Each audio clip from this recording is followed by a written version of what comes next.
Good morning, good morning, good morning. This is the very first day of my Chili Fest 23.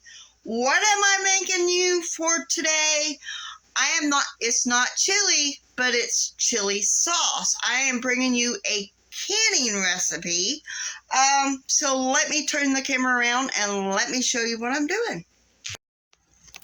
So I'm actually filming this in August. First part of August, every bit counts, and I have a bunch of frozen tomatoes, and yes, you can freeze them whole. It makes the skins come off real easily, but I have got these cooking, and I am going to let these cook down a little bit to kind of thaw out a little bit before I add the other ingredients. So we are making canning chili sauce today for the first day of the Chili Fest 23. And if you would like to contribute, just make sure you put hashtag ChiliFest23 and also hashtag hosted by Blackberryrock Homestead. This is 4 quarts, probably more or less, probably 8 quarts, or, well, it might be 4 quarts. Anywho, it was supposed to be chopped tomatoes. I will eventually be pureeing this.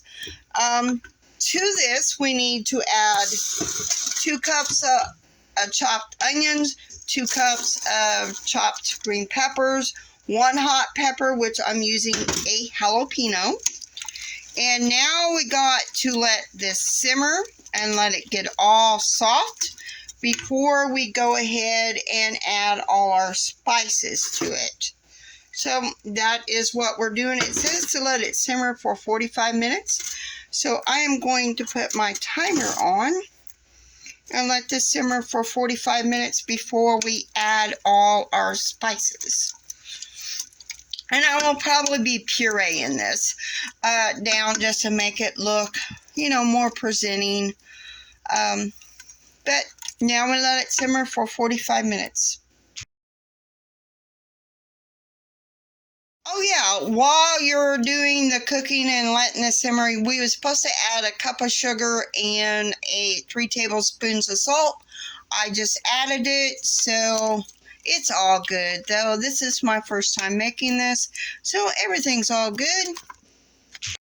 While we got it simmering, I have added 3 tablespoons of mixed pickling spices, a tablespoon of celery seed, and a tablespoon of mustard seed.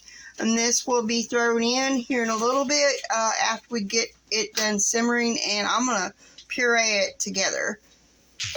So now I got it all pureed. Now to put the spice bag in here, and I got to reduce it, simmer, and reduce it by half before I add some vinegar to it. And it says, according to the recipe, you want to stir often to prevent it from sticking. So we'll see how this is. And I'll try next week, and I will use a recipe using this.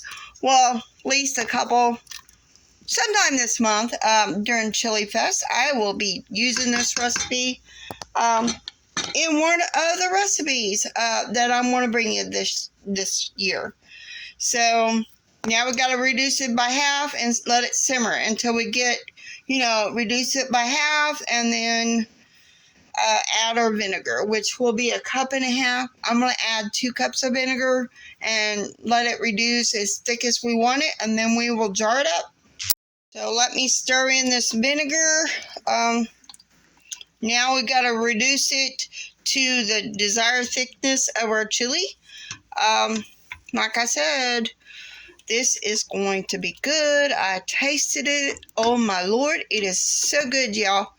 So good. I can't wait to put this in a recipe of some sort. Making chili sauce. So after your chili sauce gets as thick as you want it, you want to fill it up to a 1/4 inch headspace, and then wipe your rims, put your lids on, finger tight, and then put them in your water bath. Now we have all the jars. There are 9 jars, I do believe, of chili sauce. Now we need to get it to a rapid boil and let it boil for 15 minutes, and then shut the fire underneath the canner off, and wait about 5 minutes, and then we'll go ahead and take them out and let them, do whatever for canning. So this is chili sauce